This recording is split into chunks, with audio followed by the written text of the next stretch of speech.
हथेली को गर्म करें, हल्की सी आंखों पर स्पर्श करें और पूरे शरीर स्फूर्ति, ताजगी, शक्ति का अनुभव करें।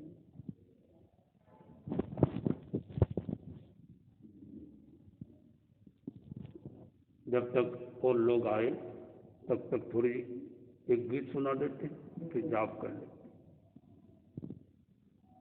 सुख दुख होते रहते,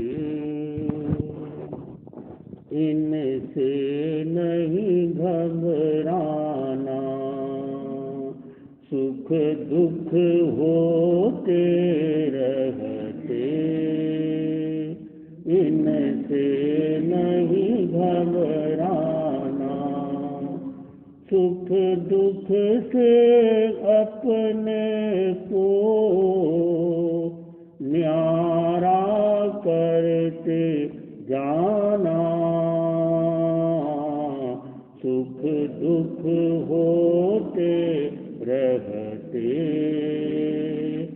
इनसे नहीं घबराना।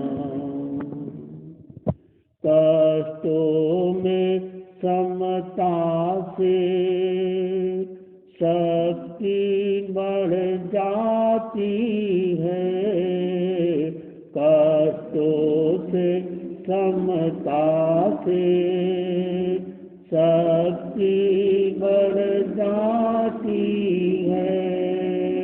कष्टों से लड़ने की हिम्मत आ जाती है।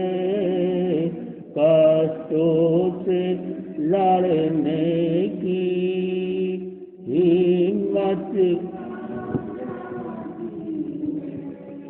हंसते हंसते जीवन समता से बिता देना।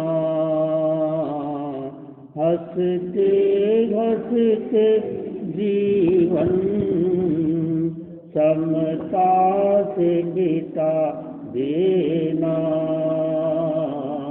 सुख दुख होते रहते,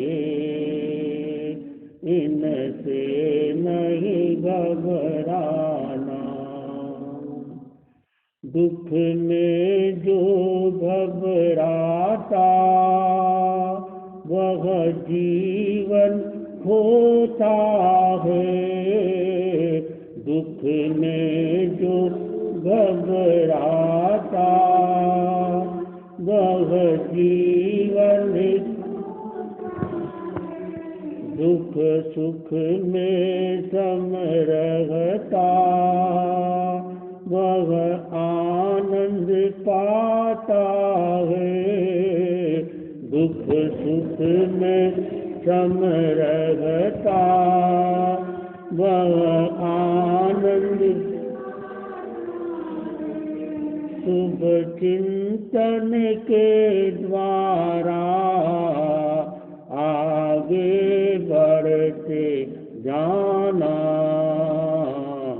शुभ चिंतन के द्वारा आगे बढ़ते जाना।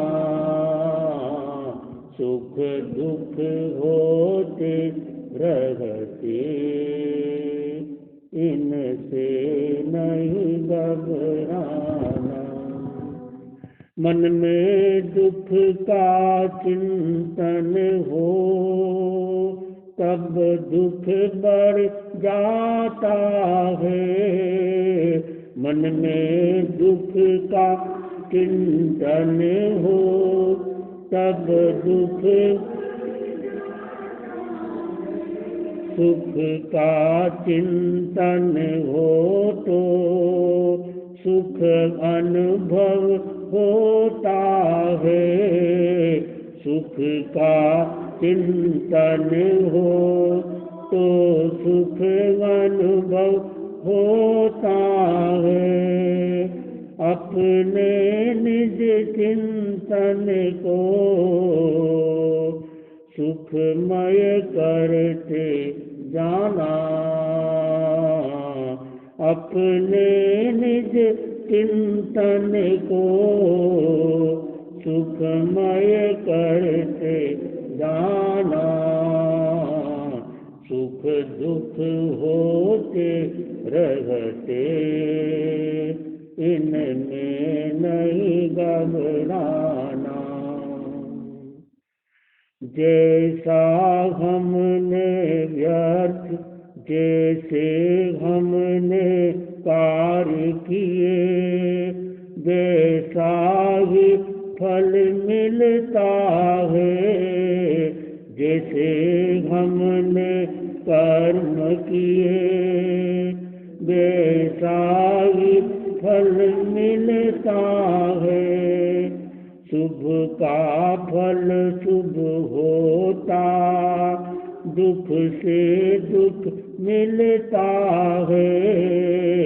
शुभ का फल शुभ होता, दुख से दुख मिलता है। शुभ भाव के द्वारा जीवन को सफल करना, शुभ भाव के द्वारा जीवन को सफल करना। सुख दुख होते रहते इनमें नहीं घबराना। सुख दुख से अपने को न्यारा करते जाना, सुख दुख होते रहते इनमें नहीं घबराना। फरियाद से क्या होगा, रोने से नतीजा क्या। फरियाद से क्या होगा, रोने से नतीजा क्या। बेकार है ये बातें, इन बातों से होगा क्या। बनती है तो बन जाए ये जिंदगी अफसाना। सुख दुख होते रहते इनसे नहीं घबराना। सुख दुख होते रहते इनसे।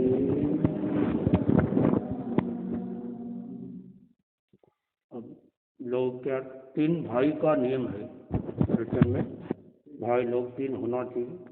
तो अगर भाई नहीं तो हम चर्चा कर सकते हैं, तत्व चर्चा, या कोई आपकी जिज्ञासा हो तो आप प्रश्न कर सकते हैं। कोई भी तरह के आपका कोई धर्म से संबंधित, अध्यात्म से संबंधित, जीवन से संबंधित कोई प्रश्न हो, कोई आप प्रश्न करना चाहे, कोई बात आप पूछना चाहें तो पूछ सकते हैं, तो हम जवाब देने की कोशिश करें। कोई भी तरह का प्रश्न हो आप सोचो, नहीं तो फिर हम पूछते आपसे, आप पूछो हमसे, नहीं तो हम आपसे पूछें। हाँ।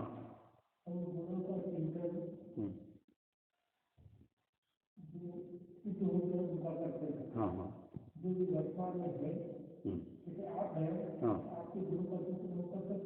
हाँ हाँ हाँ, बहुत अच्छा जवाब प्रश्न है। इनका प्रश्न बहुत बढ़िया है कि जो लोग जीव मुक्त हो गए उनका तो हम चिंतन करते हैं, उनको गुणों का चिंतन करते हैं, लेकिन वर्तमान में जो साधु है उनका भी हम गुणों का चिंतन कर सकते हैं। नाम लेने की जरूरत नहीं। वर्तमान में जो नाम लेना हो तो जैसे जो गुरु है, आचार्य श्री आदि बड़े महापुरुष, उनका नाम ले सकते हैं। और हम संत छोटे हैं तो हमारा नाम लेने की जरूरत नहीं। बाकी जो गुण है साधु के जो गुण है 27 गुण, उन गुणों के चिंतन तो आप कर सकते हैं। क्योंकि जैसे हम साधु है यदि हमारे में 27 गुण है तो वो 27 गुणों का चिंतन कर सकते हैं। साधु होते हैं वो 27 गुणों के धारक होते हैं, अरिहंत होते हैं उनके 12 गुण होते हैं, सिद्ध के 8 गुण होते हैं, आचार्य के 36 गुण होते हैं और उपाध्याय के 25 गुण होते हैं। तो जो साधु है उनके जो गुण है, ये जो गुण बताए और गुण नहीं, इन गुणों का चिंतन कर सकते। हाँ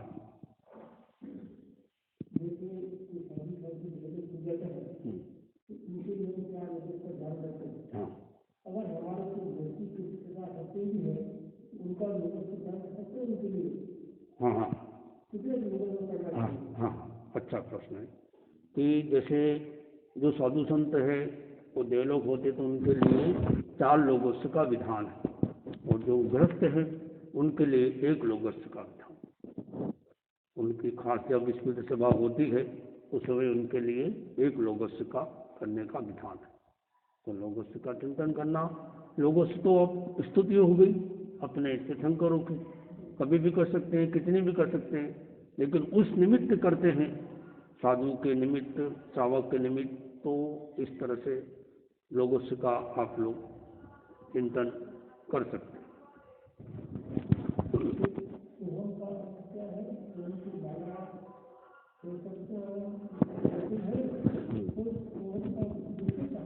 हाँ, सोहम शब्द है, सोहम एक तो अहम मतलब मैं, सोहम, सो मतलब वह, स ओहम, सोहम वह मैं हूँ, सोहम का अर्थ है वह मैं हूँ।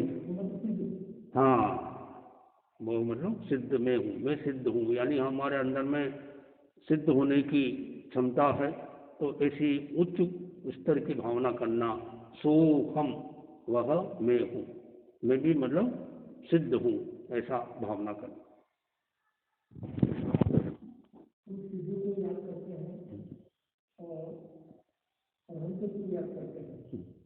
इन दोनों में से इनको अधिक याद करके करने का निर्णय है।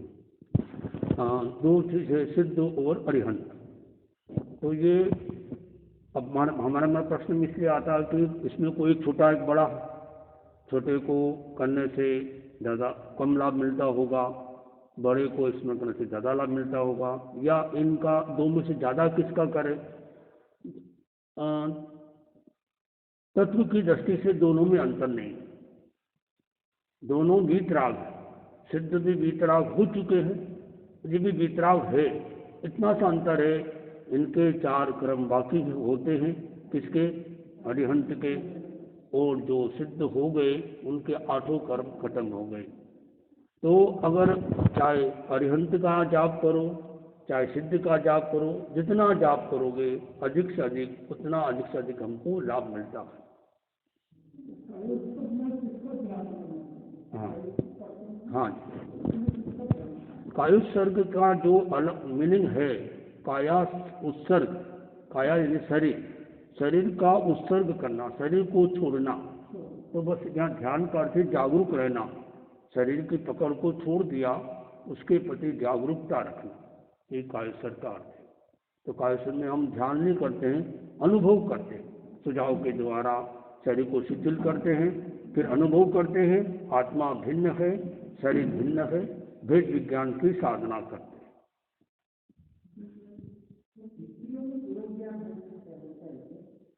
हाँ, प्रश्न आया है कि क्या स्त्रियों में पूर्व का ज्ञान हो सकता है। तो पूर्व के ज्ञान की परिभाषा तो ध्यान में आपको, एक पूर्व की ज्ञान की परिभाषा है कि एक हाथी डूब जाए, इतनी इंक से जो लिखा गया वो एक पूर्व का ज्ञान है।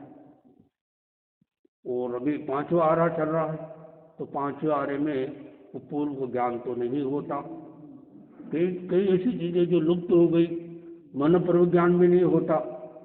इस 5 तरह का ज्ञान है, उसमें मति ज्ञान, श्रुत ज्ञान तो सभी को होता है प्राय, अवधि ज्ञान भी किसी किसी को हो सकता है, लेकिन जो मन पूर्वक ज्ञान है और केवल ज्ञान है, ये 2 ज्ञान इस 5वें आरे में अपने भरत क्षेत्र में नहीं होते। और पूर्व का जो ज्ञान है उसकी क्या विशेषता देखिए आप, एक पेड़ का पत्ता गिरा और वो नीचे पहुंचा नहीं, उसके पहले ही वो पुरुष का ज्ञान जो है वो चितार लेते, इतनी क्षिप्र गाय होती। तो ऐसी ऐसी क्षमता योग्यता ज़्यादातर पुरुष में यानी साधु में ज़्यादा रहती है, महिलाओं में भी हो सकती है, साधुओं में हो सकती है, ये एक शोध का विषय है। ये पहले भी प्रश्न आया था एक बार पूर्व का ज्ञान, तो कोई बहुत संत हो उनसे यदि पूछा जाए हो सकता तो जवाब सही मिल जाए, लेकिन मेरे हिसाब से अभी इस 5वें आरे में तो अभी पूर्व का ज्ञान नहीं हो। हाँ हाँ, ये प्रश्न हम कोई हाँ पूरा हाँ वो सही, तो हम पूरा इसका अध्ययन करके फिर आपको बताने का भाव रखें। हाँ जी हाँ हाँ ठीक। ऐसा है कि ये जिसमें मनुष्य रहते हैं उसको 2.5 द्वीप बोलते हैं, 2.5 द्वीप में ही मनुष्य रहते हैं। अच्छा आ गए, हाँ अच्छा हाँ हाँ अच्छा हाँ हाँ जाकर सब अच्छा हाँ। तो हम जहाँ रहते हैं उस क्षेत्र का नाम है भरत क्षेत्र, और भरत क्षेत्र किस में आता है? जम्बू द्वीप में आता है। और जम्बू द्वीप किस में आता है? 2.5 द्वीप में आता है, 2.5 द्वीप में जम्बू द्वीप आता है।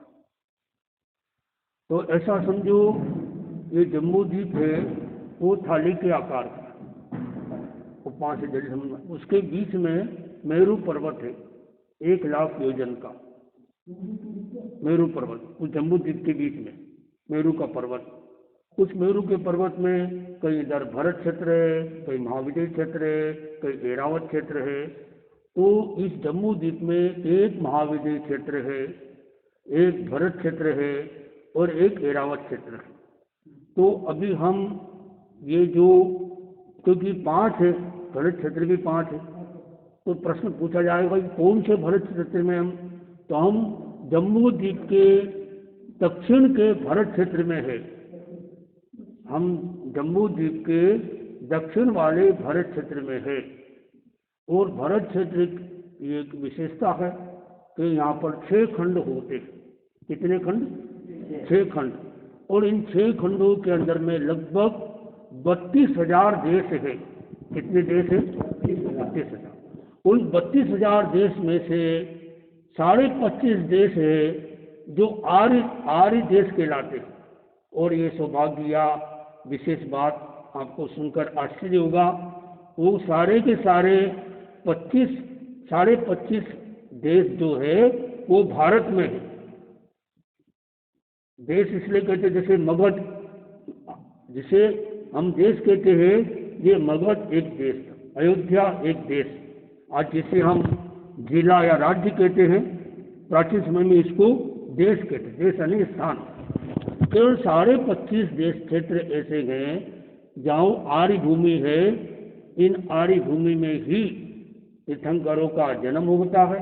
जब हम लोग विदेश में गए, अमेरिका गए, वहाँ के लोगों ने पूछा कि तीर्थंकर वगैरह बहुत महान हुए, तो ये विदेश में इनका जन्म क्यों नहीं होगा? तो हमने उनको बताया कि विदेश की जो भूमि है वो आर्य भूमि नहीं है। भारत में भी सारी भूमि आर्य नहीं, केवल जो 25.5 जो स्थान है वही आर्य भूमि है, बाकी अनार्य भूमि है।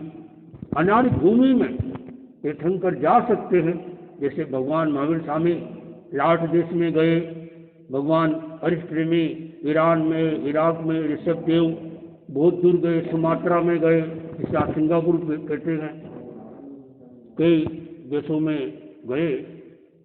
तो इस तरह से हम यह जाने तो ये जो भरत क्षेत्र है इसके 6 खंड हैं। अब 3 खंड इधर, 3 खंड उधर। बीच में बेतारी पर्वत है। बेतारी पर्वत ऐसा पर्वत है जहाँ पर 32 बिल है, और उन बिलों में आने वाला समय में, यानी अभी चल रहा 5वां आरा, 6ठे आरे में मनुष्य की लंबाई होगी 1 हाथ, और उन 32 बिलों में रहेंगे। और वो दिन में तो क्या करेंगे, खाने को पीने को मिलेगा नहीं, तो मांस आदि, मछली आदि को धूप में, रेती में छिपा देंगे, तो धूप की से वो पकेगा और रात को उसको वो खाते हैं मनुष्य। और उम्र कितनी कम होगी, उम्र होगी मैक्सिमम 20 साल की। 16 साल में कोई लड़की तो नानी बन जाएगी। छोटा छोटा शरीर, दुख ही दुख, खाने पीने को मिलता नहीं। ऐसा कब होगा? अभी जो 6ठा आ रहा है, अभी हम सौभाग्य हम 5वें आरे में जी रहे हैं। तो ये 3 खंड और वो 3 खंड, बीच में बेतारी पर्वत, इन 3 खंडों को अगर जिसने जीत लिया या राजा बन गए, उसे कहते हैं वासुदेव या बलदेव और या त्रिपृष्ठ वासुदेव, मतलब ये प्रतिवासुदेव। तो वासुदेव, प्रतिवासुदेव और बलदेव, ये होते हैं 3 खंड के राजा। और जो चक्रवर्ती होते हैं वो होते हैं 6 खंड के राजा। इस भरत क्षेत्र में भरत शब्द अलग है, भारत शब्द अलग है, दोनों में अंतर है। भारत नाम क्यों रखा? जैनों के अनुसार भगवान ऋषभ देव का जो लड़का भरत जी, उस भरत के नाम से भारत रखा गया। हिंदू की परंपरा में वो जो भरत हुए, राम लक्ष्मण भरत आदि, उनके नाम से इसका नाम भारत रखा गया। भरत से भारत बन गया। जो भी हो, तो ये जो जम्बूद्वीप यानी कि भरत क्षेत्र इसे कहते हैं। और महाविजयी क्षेत्र, उस जम्बूद्वीप के अंदर में एक महाविजयी क्षेत्र है, उसमें 32 विजय होती है। विजय यानी तीर्थंकरों के रहने का स्थान। एक साथ लगातार कितने तीर्थंकर रहते हैं? भरत क्षेत्र में तो एक बार में एक तीर्थंकर रहता है। जब तक एक तीर्थंकर मोक्ष नहीं जाता, दूसरा तीर्थंकर बीच में गैप रहता, 1 साल का, 2 साल का, बहुत लंबे लंबे गैप रहते। जैसे भगवान पार्श्वनाथ और भगवान महावीर, दोनों के बीच में लगभग मान लो जी कि 250 साल का गैप रहा। तो और पीछे जाओ तो बहुत ज़्यादा गैप मिलेगा।